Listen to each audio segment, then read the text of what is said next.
Chers abonnés, chers auditeurs, bienvenue dans l'édito du mardi 27 septembre. On est encore en campagne électorale, donc si vous écoutez ça dans 3 mois parce que vous faites du rattrapage, c'est sûr que c'est plus toujours d'actualité. Quoique, on essaie tout le temps de prendre un peu des sujets qui sont à quelque part intemporels, même si c'est rattaché à un truc d'actualité. Puis aujourd'hui, on voulait parler du journalisme. Parce que, ben, je vais y venir dans quelques instants. C'est sur à propos d'un article de François Cardinal dans la Presse Plus. Euh, tu sais, on le voit, là, le journalisme semble être un peu le parent pauvre de cette élection-là. On a déjà des débats d'idées qui sont difficiles au Québec. On est encrouté dans une espèce de consensus où tout le monde raconte les mêmes niaiseries depuis des années. Et là, bon, on écoute on regarde les points de presse. Simon, je sais que tu l'as fait aussi. On regarde les points de presse, on regarde les déclarations, on voit les affaires. Et puis finalement, ce qu'on a à se taper, c'est des questions du genre, pensez-vous que la lecture, c'est mauvais pour la santé? Pensez-vous, est-ce que vous avez utilisé votre voiture pour des dépenses électorales, mais elle aurait été plaquée F dans le passé? Après ça, toutes sortes de patentes un peu spéciales de même, là, des questions personnelles ou qui ont des affaires qui intéressent pas nécessairement les gens, ou bien si ça les intéresse, c'est pas pertinent pour la campagne électorale. Et là, tu te dis, bon, l'objectivité journalistique, la neutralité, on s'en va où avec ça, là? Tu sais, quand on était jeune, on s'imaginait tout le grand reporter qui enquête sur le scandale du Watergate. Puis, tu sais, si on voyait moi, quand j'étais petit, pour moi, un journaliste, c'est un héros, là. Tu sais, je voyais ça, je me disais, mais c'est des gens qui combattent pour la démocratie. Puis dans ma tête, ça avait un rôle. Tu sais, on parlait aussi des journalistes à l'époque de la guerre qui allaient au front ramener les nouvelles, les grands scandales, les gens qui ont enquêté sur, entre autres, Elizabeth Horn dans le scandale de Theranos, ce genre de trucs-là. Et là, tu sais, on est face un peu à quelque chose d'un peu désolant, mais il y en a qui veulent en rajouter. Il y en a qui veulent encore en rajouter. Et je partage quelque chose avant de te laisser la parole. Comme je disais, c'est dans La Presse Plus. François Gardinal, je vous lis juste les deux, le début de l'article, c'est une catastrophe, là. L'objectivité journalistique fait débat. Certains la jugent inatteignable, c'est un peu mon point de vue. D'autres mettent en question sa pertinence ou n'y croient pas. Et voilà que la CBC songe à lever l'obligation d'impartialité, mais pour certains journalistes seulement, ceux qui sont issus d'une minorité.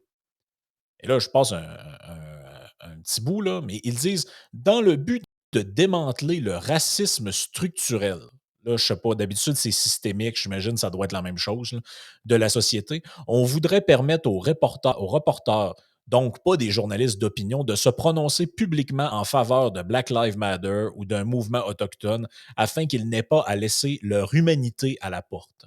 Disons-le, c'est toute une pente glissante sur laquelle nous amène la CBC. C'est toi qui m'as envoyé l'article, j'imagine que ça t'a suscité une bonne réaction quand tu l'as vu Ouais. passer. C'est assez particulier, cette orientation-là. Oui, oui, tout à fait. Puis d'abord, je tiens à lever mon chapeau à François Cardinal, puisqu'on est souvent critique de la presse, mais là-dessus, je crois il est droit dans le mille, là. Je veux dire, c'est éminemment une pente glissante, puis on peut pas s'en aller là. Puis moi, c'est qu'en quelque sorte, on vient de dire, bon, on a déjà parlé précédemment, journalistes d'opinion, finalement, ceux qui font de la chronique correcte, tu sais, qui disent ce qu'ils ont à dire. Mais par exemple, pour ce qui est des reporters, ce qu'on appelle souvent du hard news, c'est juste de rapporter les faits, que maintenant ils pourraient émettre leur opinion. Ça, c'est une dérive. Ça serait ben, ce serait, parce que c'est pas fait encore. Mais si ça devait, si CBC devait acquiescer à ça, ce serait une dérive, ce serait une dérive fondamentale. Je veux dire, ce qu'on veut, c'est d'être informé, c'est qu'on nous rapporte les faits, puis par la suite, on ira se renseigner auprès de chroniqueurs si on veut ben, justement se faire, on a besoin d'entendre l'opinion de certains pour se faire une tête sur un sujet. Mais là, actuellement, ça, là, on a déjà parlé précédemment dans des éditos précédents de la confiance envers les médias qui diminue sans cesse. Ben là, ça, je veux dire, ça sonnerait le glas de la confiance de la population envers les médias, là, une affaire comme ça, là. Surtout qu'en plus, on ciblerait ça seulement pour les gens, les journalistes ceux qui font du hard news, mais qui font seulement partie d'une minorité à déterminer. Fait que là, tu te dis, OK, ben moi, si je veux juste. Fait que là, ce serait quoi en plus la dérive que ça pourrait emmener? Il faut penser aussi aux externalités négatives que ça pourrait amener. C'est-à-dire au-delà de la perte de confiance que monsieur, madame, tout le monde pourrait avoir envers les médias, d'exacerber ce problème-là qui est bien connu. Là, tu te dis, ouais, ben là, je sais pas, moi, on me parle de, je sais pas, il y a un conflit sur une réserve autochtone. Ah, c'est un journaliste autochtone. Fait que moi, je veux juste qu'on me rapporte les faits, puis après ça, j'irai voir des experts, des spécialistes ou des chroniqueurs pour me faire une opinion. Fait que par exemple, quoi, tu dis, ben, je vais juste me renseigner d'abord auprès de journalistes blancs. Tu sais, tu pourrais très bien t'imaginer quelqu'un qui va Ben adopter non, cette c'est ça. posture-là. Ce qui, je pense pas que c'est ça le but recherché ici. Là. Je suis pas mal certain que c'est pas ça qui est voulu. Là.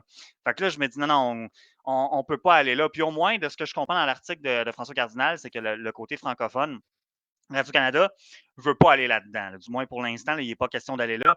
Là, c'est quelque chose qui est comme qu'on réfléchit actuellement chez CBC. Puis je veux dire, c'est éminemment mauvais. À un moment donné, François Cardinal, dans son texte, il cite quelqu'un, un journaliste. Non, il parle d'un professeur de cégep.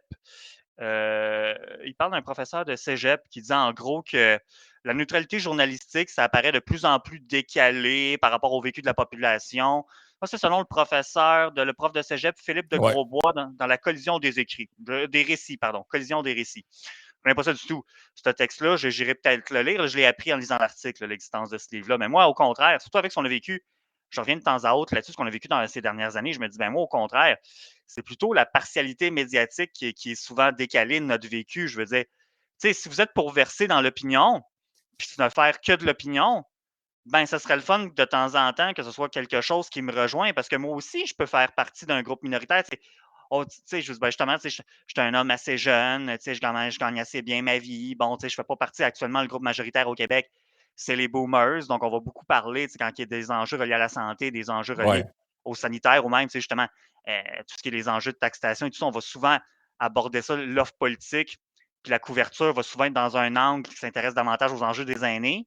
Puis bon, c'est correct, je décris pas ça comme tel, mais c'est parce que tu dis, mais là, c'est parce que si vous versez juste dans l'opinion, dans le but d'aller, tu sais, est-ce qu'on va penser à moi finalement? Tu sais, moi, je veux Ben, c'est qu'on ça. présente des faits. Tu sais. Puis c'est que l'affaire, c'est que l'idée de représenter. C'est parce que le problème avec la logique minoritaire dont ces gens-là ont l'air un peu de se revendiquer, là, c'est que tout le monde est une minorité aux yeux d'une quelconque majorité. Tu sais, vous avez bien beau être un. Imaginons une seule seconde que vous êtes un. Bon, OK, parfait, vous êtes un homme, vous êtes blanc, vous gagnez assez bien votre vie, etc. Mais hop, vous avez une particularité, par contre, vous êtes protestant au lieu d'être catholique. Mais vous êtes une minorité au Québec à l'égard de la majorité historique qui est là. Donc, vous avez un rapport aux autres qui est différent des autres. Si vous peu importe ce que vous avez, je veux dire, toi, tu le dis, bon, tu fais on est quand même minoritaire par rapport à la majorité de la population qui s'en va de plus en plus vers le vieillissement. Ben, moi, je pourrais utiliser bon, l'aspect régional. Je viens d'une région précise du Québec. On n'est pas majoritaire. La vie est différente là-bas.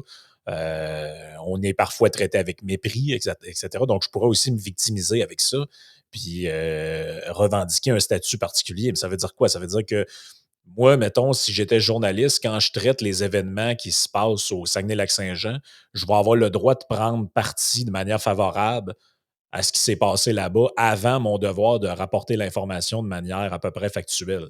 Tu sais, ça ne se tient pas debout, ça, cette histoire-là. Là. Tu sais, puis je veux dire, c'est parce qu'à un moment donné, ce que je ne comprends pas là-dedans, c'est que les journaux sont déjà remplis et les médias de chroniqueurs et de gens qui font de l'opinion. À mon avis, le principal problème, c'est pas ces gens-là, c'est le fait qu'il n'y a pas de contrebalancier sur certains aspects. Tu sais, on passe en revue toute la télé québécoise et on a un Christian Dufour. Mais comment il s'appelle? Des Luc Ferrandez, on en a plus qu'un, par exemple. Pas lui qui s'est dédoublé, mais des gens qui ont un discours qui ressemble un peu à ça, les Marie-Louise Arsenault, là, je pourrais tous vous les nommer. Là. Il y en a beaucoup. Là. Donc, il y a un débalancement qui est évident. Donc, mais là, après, le problème, c'est quoi? C'est pour essayer d'équilibrer tout ça, c'est quoi leur solution? C'est dans le fond de permettre à des journalistes d'abandonner l'espèce d'idéal d'objectivité. Parce que je suis d'accord un peu avec Cardinal, je ne sais pas si tu as arrêté là-dessus, mais il dit certains diront que les journalistes ont leurs biais conscients et inconscients, ce qui est vrai. Mais cela ne les empêche pas d'exercer leur métier le plus honnêtement possible.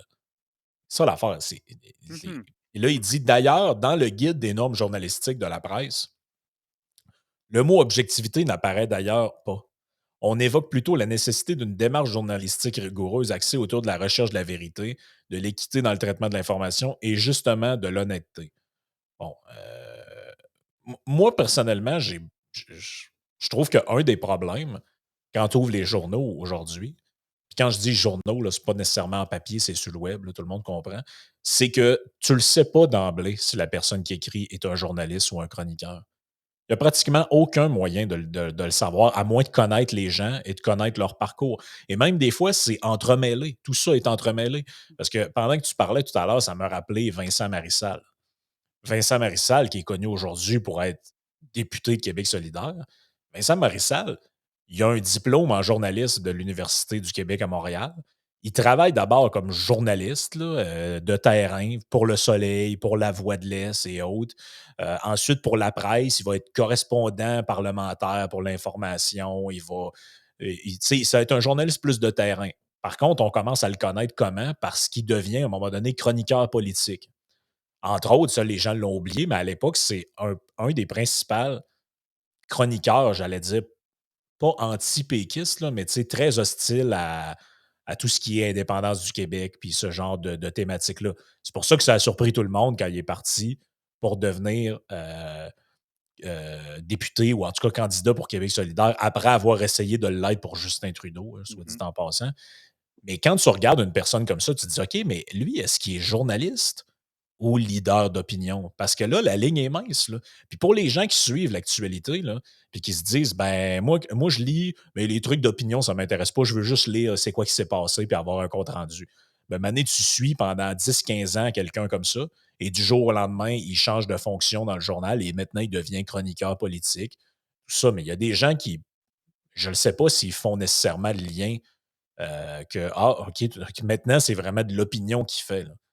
Tu sais, puis même quand tu vas sur la page couverture du Journal de Montréal, les gens peuvent le voir, c'est plein de. Tu sais, on voit les visages avec la même fonte, le même genre de titre, et il y en a là-dedans que c'est des articles, j'allais dire de fait, là, en tout cas, qui rapportent des événements. Il y a une fille qui était enlevée à telle place. Et le même article à côté, avec un titre pareil, un titre qui est fait de la même manière, une photo avec la personne qui l'a écrit qui est faite à peu près semblable, mais ça va être le billet d'opinion de Denise Bombardier, mettons. Mhm. Mais tout le monde, puis même des gens là, qui nous suivent, des fois, j'entends ah, les journalistes, telle affaire, mais en réalité, ils ne parlent pas d'un journaliste, ils parlent de Mathieu Bock-Côté ou de justement de Richard Martineau, mais ces gens-là ne sont pas des journalistes. En tout cas, si je me fie à ce qu'en raconte Julien Cardinal, c'est certainement pas des journalistes. Pas Julien Cardinal, beau lapsus, François Cardinal. Mhm. Ben oui, tout à fait. Puis je veux dire, la confusion est déjà quand même assez présente dans la population. Je veux dire, je veux pas casser trop de sucre sur un groupe de gens en particulier, mais tu sais, discutez dans vos familles en général. Puis demandez-leur, tu sais, ils se renseignent auprès de qui. Puis souvent, tu sais, tu vas voir les noms des personnalités connues de Québécois qui vont venir, tu sais, les Mario Dumont, les Richard Martineau de ce monde, tu sais. Puis t'es comme, ben oui, mais tu sais, là, c'est leur émission qu'ils ont à LCN, là, Dumont puis Martineau, je veux dire, c'est de l'opinion. Mais les gens ont beaucoup de mal souvent à dire, ah, ben Mario Dumont l'a dit, fait que, parenthèse, donc Mario Dumont l'a dit, donc c'est un fait. Mais non, ça veut pas dire que ce qu'il dit, c'est faux. C'est juste que, par exemple, attends, c'est parce que ça, c'est de la chronique. C'est pas comme rapporter ce que tel politicien a dit, puis merci, bonsoir, tu coupes le micro, tu fermes la caméra, puis c'est tout. Fait que je me dis ça, ce mouvement-là, en tout cas, cette revendication-là qui semble y avoir à la CBC, je veux dire, je pense pas que ça sert c'est dans l'intérêt de la meilleure information qui soit, honnêtement. Surtout que déjà, moi aussi, on en a déjà parlé plus tôt, c'est que il y a déjà un billet, il y a déjà un commentaire qui se fait dans la sélection de la nouvelle. Je veux pas, c'est-à-dire le média choisit de couvrir tel ou tel sujet sous tel ou tel angle. Bon, une fois qu'ils ont choisi de Ouais. couvrir un sujet, ben, ils vont s'attarder plus sur certaines choses que sur d'autres. C'est d'une nouvelle. Fait que tu te dis, bon, déjà, il y a un certain biais en quelque part. Mais là, si on s'en va dans cette direction-là, c'est parce que j'aime pas où ça peut nous amener aussi. C'est que, tu sais, tantôt, j'ai dit, ben là, c'est parce que tu vas avoir des gens qui disent, oui, mais je veux juste qu'on mettons qu'il arrive une situation X par rapport à un groupe culturel, puis il y aurait juste puis ça serait quelqu'un de cette communauté-là qui commente, tu dis: «Ben là, ben d'abord, moi, je vais me renseigner juste auprès des gens qui ne sont pas de ce groupe-là». Tu te dis: «Ouais, mais non, là, c'est là que tu perds quelque chose», mais je m'attendrais qu'il pourrait y avoir des réactions comme ça. Mais c'est parce que si on va plus loin que ça, mettons qu'on adopterait cette posture-là, qu'on dit: «OK, on y va dans ce que CBC propose», puis on enlève toute tentative d'objectivité aux gens issus des minorités quand ils commentent un sujet. Là, c'est parce que l'étape d'après, c'est quoi? Comme toi, tantôt, tu donnais l'exemple, bon, toi, tu viens d'une région du Québec, fait que toi, tu aurais le droit de lever de passer toute l'opinion que tu veux quand tu commentes, quand tu couvres un sujet d'actualité sur C'est cette ça. région-là, avant de présenter les faits. Mais ça va être quoi l'étape d'après? L'étape d'après, c'est qu'on va dire, ben, je sais pas, mettons, OK, ben, toi, tu viens de la région de Québec, il y a juste des gens de Québec qui peuvent commenter. Toi, tu viens du Saguenay, il y a juste des gens du Saguenay qui peuvent commenter. Puis moi, j'ai peur qu'on s'en aille vers ça, surtout que tu as déjà commenté là-dessus, je ne sais plus sur quelle plateforme, mais tu avais déjà commenté, tu sais, les gens qui disent êtes-vous médecin ou t'es-tu un expert, t'es-tu économiste? Non, tu n'as pas le droit de parler. Fait que, tu sais, déjà, en plus, déjà au niveau de la chronique, tu sais, on dit ben, c'est pas tout le monde qui a le droit de commenter. Puis écoutez, je veux dire, je suis bien conscient qu'il y a des gens qui s'y connaissent plus sur un sujet que d'autres, puis je l'ai déjà dit dans d'autres éditos, je vous encourage à aller vous renseigner ou, d'aller chercher l'opinion de ceux qui semblent les plus qualifiés en la matière. Mais là, c'est parce que si on parle de, aujourd'hui, on parle de dérive, j'essaie d'anticiper dans les angles des divers dérives que ce qui ressort de CBC qui pourrait nous amener, puis j'aime vraiment pas ça. Là. Ben, c'est parce qu'en fait, cette histoire-là, c'est presque une négation même de ce que c'est que le journalisme et puis l'opinion, parce qu'en réalité, je veux dire, si on décrète, puis ça, effectivement, ça a beaucoup commencé avec la pandémie. T'es-tu épidémiologiste, toi? T'es-tu telle affaire? Puis là, tu sais, t'as juste le goût de répondre, ouais, mais si tu vas chez ton garagiste, il est supposé de changer tes freins, finalement, il oublie de les changer, puis après, tu fonces dans un mur avec ta voiture. Est-ce que, en sortant de la voiture, tu commences à te plaindre un peu les gens qui arrêtent, tu vas trouver ça drôle qu'ils te disent: «Ouais, ben là, hein, t'es-tu garagiste? T'aurais-tu fait mieux?» Tu C'est sais, ça. à un moment donné, c'est faux. C'est ça, c'est des arguments stupides ou le même argument du genre, heu «Ouais, ben, t'as pas le droit de parler de l'avortement, mettons, t'as pas le droit de dire ce que tu penses là-dessus parce que tu es un homme». Là, tu te dis: «Ben, attendez une seconde, là, tu sais, je veux dire, c'est quoi? Vous parlez de comment devrait être l'éducation des enfants à l'école, mais parlez-en pas, vous êtes pas des enfants ou vous êtes pas des parents». Ou, tu sais, à un moment donné, tous les sujets de la société, du moment que tu es un humain, j'allais dire normalement constitué, là, c'est-à-dire du moment que tu es capable d'exprimer une idée dans ta bouche, là, ben, normalement, ton idée, elle peut être exprimée, puis après, elle méritera d'être critiquée ou pas, là. Je veux dire, si on s'en va dans ces affaires-là, parce que ça vient beaucoup des États-Unis, ce genre de mentalité-là, là, de dire que, bon, ben, ne peuvent s'exprimer sur la cause des Afro-Américains que les gens qui sont issus de cette communauté-là, ne devraient pouvoir parler que d'affaires autochtones les gens qui ne sont qu'autochtones. Et puis là, tu te dis, mais attendez un peu, et dans quel genre de monde voulez-vous vivre? Là? Une espèce de société ultra, parce que c'est ça le paradoxe, c'est qu'ils prétendent vouloir faire un truc de diversité puis d'inclusion, mais tout le monde va être restreint à sa propre petite identité telle qu'il va l'avoir définie lui-même. C'est-à-dire que vous voyez comment? Ben, je me vois comme une femme de telle orientation sexuelle et OK, parfait. Parlez de ce qui vous concerne, puis le reste du temps, on ne veut pas vous entendre. Tu sais, ça n'a pas d'allure, là, cette affaire-là. Là. Ça a aucun sens. Là. Ben, ça nous amène tout droit vers une atteinte à la liberté d'expression en réalité. Exactement. Puis ça Exactement, parce qu'en réalité, parce que l'envers de la médaille de cette décision-là, ou de cette peut-être décision-là, c'est de dire en gros, ben, les journalistes, par exemple, qui seraient. Par exemple, prenons un journaliste. Le journaliste, il vient du Congo, donc il est issu d'une minorité visible. On va dire, bon, c'est un journaliste noir de la CBC. OK, parfait. Ben, lui, quand il arrive quelque chose à Minneapolis, puis des gens à Black Lives Matter font exploser quelque chose, ou je sais pas, font une manifestation, lui, il a le droit de dire tout ce qu'il pense là-dessus, nonobstant la liberté, l'objectivité journalistique, mais l'autre qui est à côté, lui, il n'a pas le droit de faire ouais, attendez, c'est plus compliqué que ça, parce qu'en réalité, le gars dont vous parlez, il a déjà été enquêté par les policiers, etc., etc. Donc, lui, il ne devrait pas parler, à moins qu'il soit, bien sûr, lui aussi noir. Voyons, mais en réalité, c'est comme si on ramène le racisme par la porte d'en arrière. Parce que tu donnes un traitement différencié à quelqu'un en fonction de la race ou de l'ethnie ou de la culture auquel il appartient. Mais ça n'a aucun sens. Normalement, dans notre société, je ne sais pas, moi, comment tu t'as interprété ce qu'on t'a enseigné à l'école, mais moi, on m'a toujours dit que un humain égale un humain, puis c'est comme ça qu'on devrait vivre, là. Je veux dire, ça a pris des milliers d'années avant qu'on sorte d'un système où des gens étaient au-dessus ou différents des autres à cause de la caste à laquelle ils appartenaient ou de la couleur à laquelle ils appartenaient. Et là, ces gens-là essaient de ramener ça, mais comme par la porte d'en arrière pour avoir de l'air à des bonnes personnes. Mais la réalité, c'est que la dérive de ça, elle peut être immense. Ben, tout à fait, c'est éminemment contre-productif. Puis là-dedans, en fond, ce qu'on comprend, c'est qu'ils disent: «Ah, c'est parce que demander de l'objectivité à des journalistes de terrain, à des reporters sur des sujets, tu sais, qui peuvent les concerner en tant que minorité, ça leur retire toute humanité». Moi, je suis pas d'accord avec ça. C'est comme si Ben non. l'objectivité ça porterait tête à ton humanité. Moi, je suis contre ça, mais même, c'est parce qu'en quelque part, je trouve que c'est tellement primaire ou binaire comme façon d'aborder la problématique. Si on prend ton exemple un journaliste, je ne sais pas moi, un journaliste de CBC, Radio-Canada, peu importe, d'origine congolaise, on l'envoie, il y a un événement à Minneapolis, on dit ah, ben, toi, tu es, issu issu d'une minorité visible, tu as la peau noire, va commenter sur ce qui se passe à Black Lives Matter à Minneapolis. Mais en quoi que lui, là, il pourrait mettre toute son opinion là-dessus parce que, tu sais, parce qu'à cause de la couleur de sa peau, mais un homme blanc qui demeure à Minneapolis, lui, tu sais, qui a vécu là toute sa vie, un bonhomme, je sais pas, il a 50 ans, il a vécu toute sa vie là, jamais sorti de là. Lui, il aurait pas le droit. Lui, il serait comme moins qualifié pour commenter, son opinion vaudrait comme moins. Puis, en quelque part, c'est tellement. Je veux dire, ça vient éliminer. Justement, je trouve qu'au contraire, on dit qu'on veut comme souligner la diversifier des différents groupes minoritaires, mais encore une fois, je trouve que c'est quelque chose qu'on voit souvent dans beaucoup de commentateurs d'analyse politique. Tu sais, on va dire, ah, les Noirs, les Latinos. Tu sais, les Latinos votent de telle manière. Les Noirs vont Ah voter de oui. telle manière. C'est parce que tu sais, juste à Montréal, tu as des gens issus de la communauté noire, tu as des gens issus du Congo, tu as des gens issus des communautés haïtiennes, t'as des Sénégalais, Ah ouais, des Camerounais. des Camerounais, des Maliens. Puis les Latinos, c'est très, très, très, très, très, très Ouais, large, c'est quoi les ça? Latinos. Ouais, c'est quoi? Moi, c'est ça. Moi, c'est le genre de catégorie, là, les latinos. Puis en général, les gens qui parlent de ça, ils incluent là-dedans quelqu'un qui vient de l'Espagne puis quelqu'un qui vient de Porto Rico. Là, t'es là, ouais, c'est parce que d'après moi, c'est pas.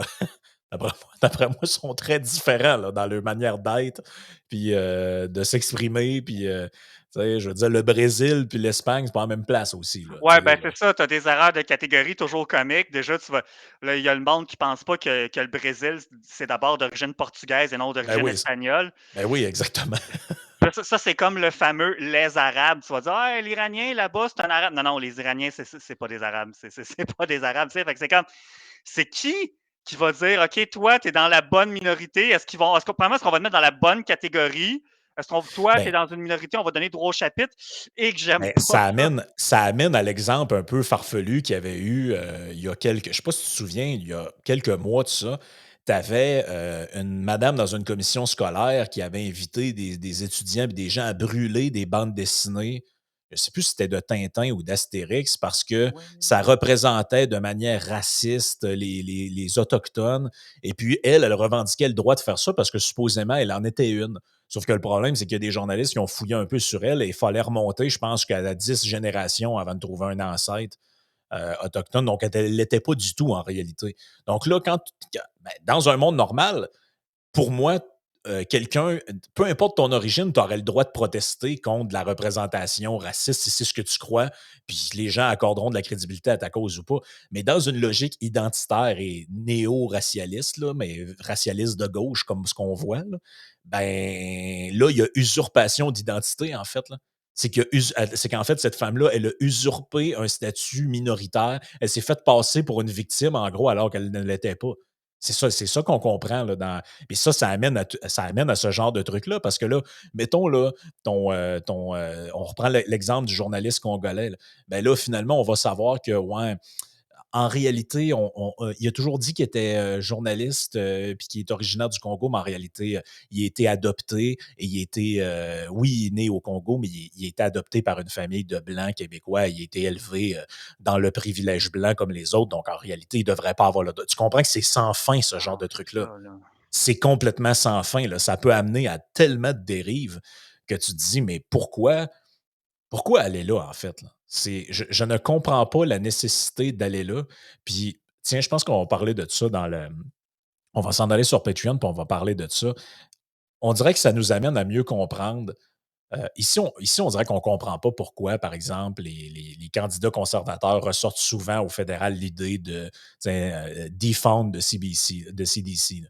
Puis ils se disent tout le temps comment ça se fait que la CBC, c'est comme Radio-Canada, c'est quoi le problème? Mais il y a vraiment une dérive à la CBC qu'on ne voit pas vraiment dans le. Oui, on le voit, là, les thématiques un peu plus environnementales, un peu plus woke à Radio-Canada. Mais toutes les histoires de N-word puis de patentes de minorité, comme on parle aujourd'hui, là, ça vient toujours de là. Là.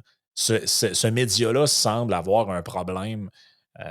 Je ne sais pas si la solution, c'est de le défendre, là, mais on comprend mieux quand on voit ce genre de. Parce que tu vois, dans le fond, les réactions qu'il y a de manière très négative viennent souvent du volet francophone. En fait, c'est souvent Radio-Canada qui en a contre son pendant anglophone en termes de politiquement correct. Donc, c'est vraiment comme deux visions qui s'affrontent en matière de journalisme et de liberté d'expression. Ouais, tout à fait. Puis moi, je me dis, ben là, c'est ça. Ça aussi, c'est quelque chose que je voulais mentionner également. C'est que tu dis là, en plus, parce que CBC, c'est une société d'État, là, ça fait cliché, mais c'est payé avec nos taxes. Tu dis, tu sais, puis là, je le sais, là, on l'a vu, surtout dans les 2 dernières années, les médias, ils ont été lourdement, même les médias privés ont été lourdement subventionnés et tout. Mais si on garde ça simple, là, mettons, tu dis, c'est parce que là, oui, il y a des publicités à CBC, Radio-Canada, mais là, c'est une société d'État. L'essentiel du financement est public. Je suis obligé, moi, là, de financer cette affaire-là, là, cette Ouais. dérive-là, là? Pas sûr, ça me tente, là.